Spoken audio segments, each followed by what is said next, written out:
So this is an older image. It was a foggy green morning, um, early spring. Let's see what our adaptive preset will do. Not bad. I think we'll stay with it. We can do, let's see, color. Oh, let's start with the color mix. So let's see what colors do we have. So probably there's a lot of yellow, right?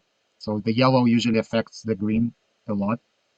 So what I like to do is sometimes you bring up the luminance of the yellow, but then bring down the luminance of the green. And this way it kind of creates this contrast. We'll work on that a little bit with the mask in a second. So this is not bad. Then we can maybe increase the saturation of our yellow a little bit.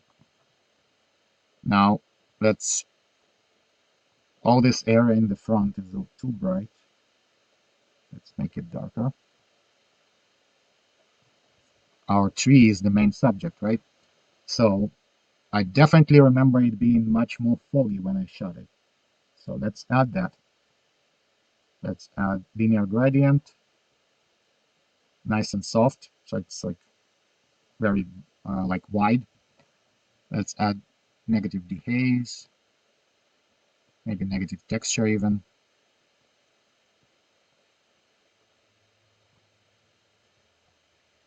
And then maybe upper exposure, reduce contrast. So this is way too much, obviously, right? I want it only in certain areas, right? So I don't want it completely covering the tree. I want the tree to be nice and like sharper. So let's subtract with a brush this area of the tree so it's nice. And then also I want to subtract the sky a little bit because it's a little too much. Okay. In general, let's make the sky a little darker. So let's do linear gradient and intersect that gradient with the luminance range, and then bring the exposure down a little bit. This looks grayish, but let's just bring temperature down so it will be bluish rather than grayish. Okay, so this starts to look a little better. Maybe make this side as well a little darker. And then maybe make our main tree a little brighter. And then let's add a little bit of a sun through the clouds.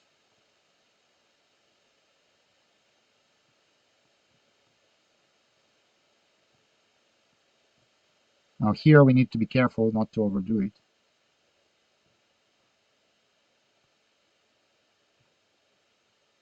That's negative dehaze,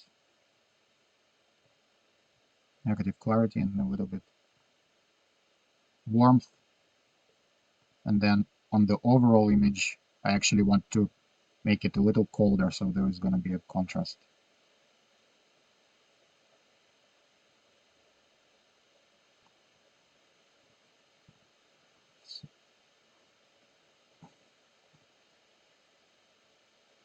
Wait, what did I add? Did I change it?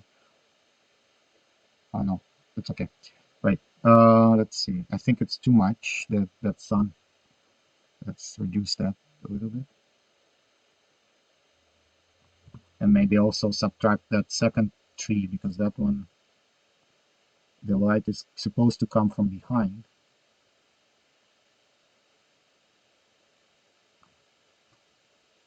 Something like that, maybe.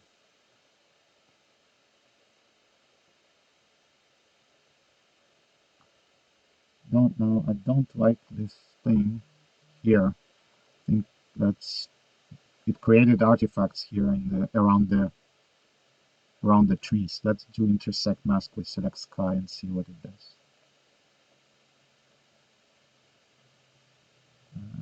Subtract sky. Try to refine it.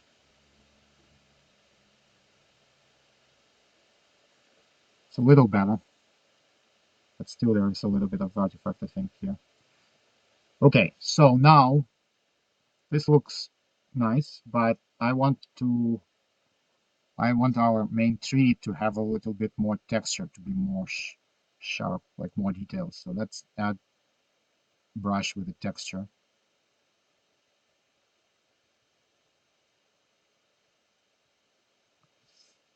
And then I also want a little bit of definition to the 3D definition to the tree. So I'm gonna darken parts of the tree.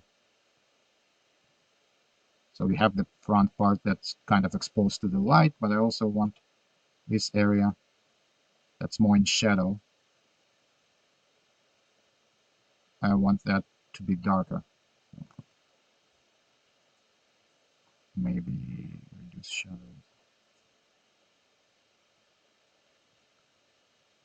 Something like that. Maybe just the edges of the tree to increase highlights. Okay, so we have the tree now, has a little bit more emphasis. I think there is too much grass in the front bothering me. So let me crop it out a little bit. I don't want to maintain the ratio. I just want to reduce the grass. Okay, that's better. Otherwise, too much dead space.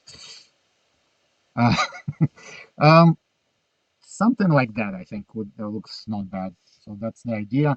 I think maybe the fog looks a little bit too uniform. So let's go back to that, to this one.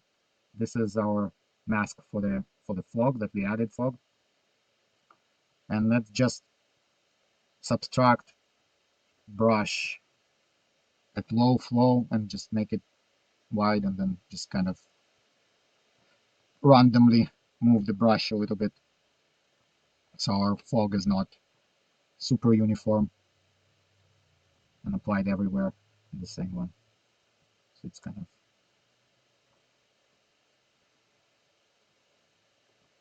okay. I think this is not bad. Maybe reduce the exposure a little bit.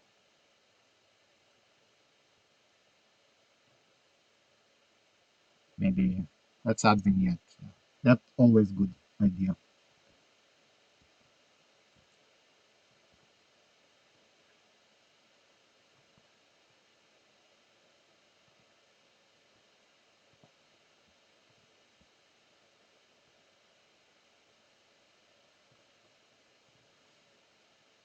Okay, and this looks pretty good.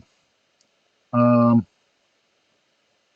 we can create a little bit of a leading line here to help us. That's I kind of looking. I see this ridge is a little bit brighter. There is a line here. There is a brighter. We can emphasize that. Brush. Let's increase highlights, increase whites a little bit. Make it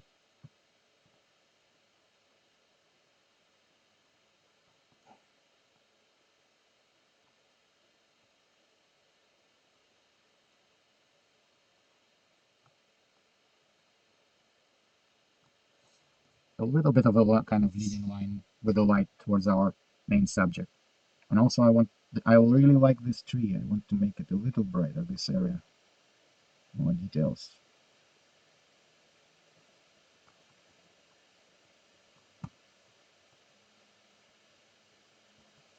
Okay. This looks pretty good. Then I would leave it for a while, come back later. And obviously next morning it wouldn't look as good as it is now. It will look much less good for me. No, I'm joking. Usually, it's a kind of fine tuning stuff. Like I'm looking at it. You might see the artifacts here around the edges of the trees, and these are still bothering me. So I would spend a lot of time to try and fix those. Uh, and that's just a refinement of the sky with the because it's such a big contrast between those small branches and the sky in those areas. So it struggled. So this really bothered me. I would try, let's see, go to that mask that we created and subtract brush, make a large brush. Well, actually not that large, but very soft and low flow. And I would try to just brush it over those areas uh, in the hopes that it will soften that area a little bit.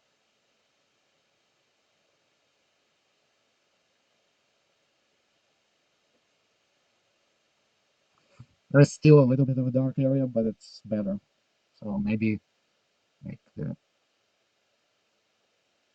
yeah, maybe move the gradient a little bit. So, okay, better. Not perfect, but better. So, okay, questions?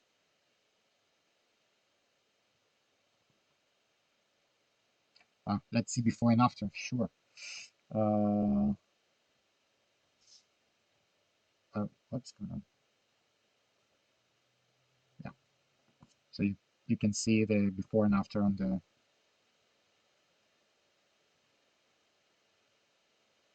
What do you think,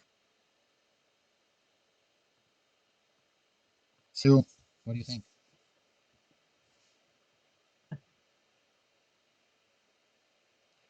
Yeah, I mean, thanks. I think it. I agree with Sue.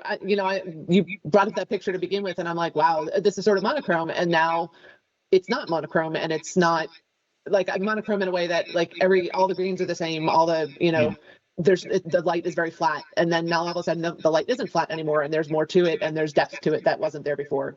right. But it's still clearly the same picture. It's just Yeah, there's and more that's what I kind of depth.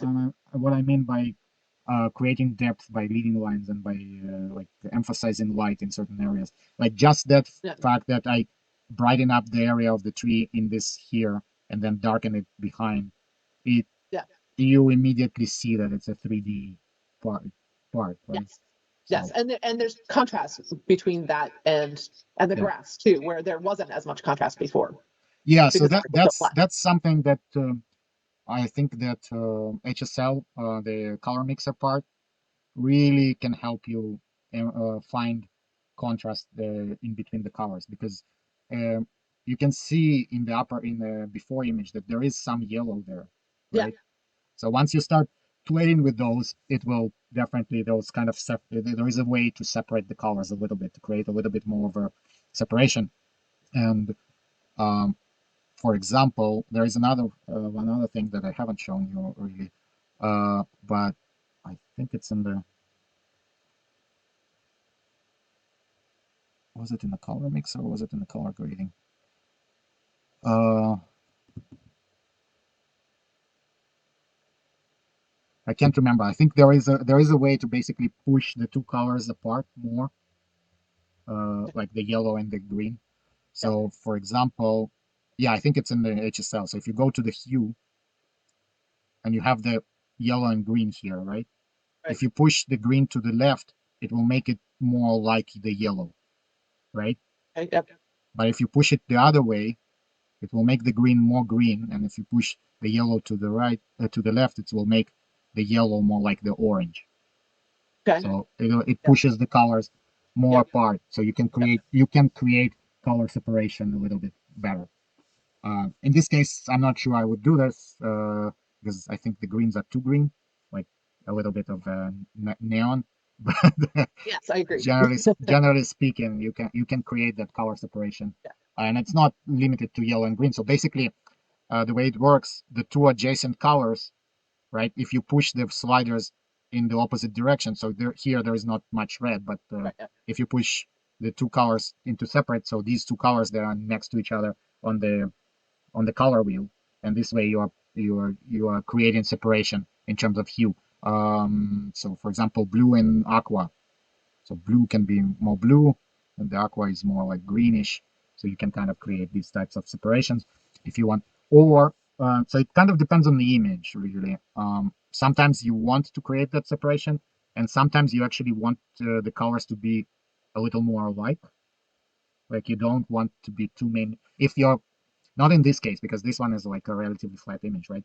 But if you have a very colorful image, and you want to make it a little less colorful and shouting and more a little bit more muted in terms of color palette, you might want to bring those different colors a little closer together so it looks like larger areas of your image are a little bit more uniform in terms of color, right?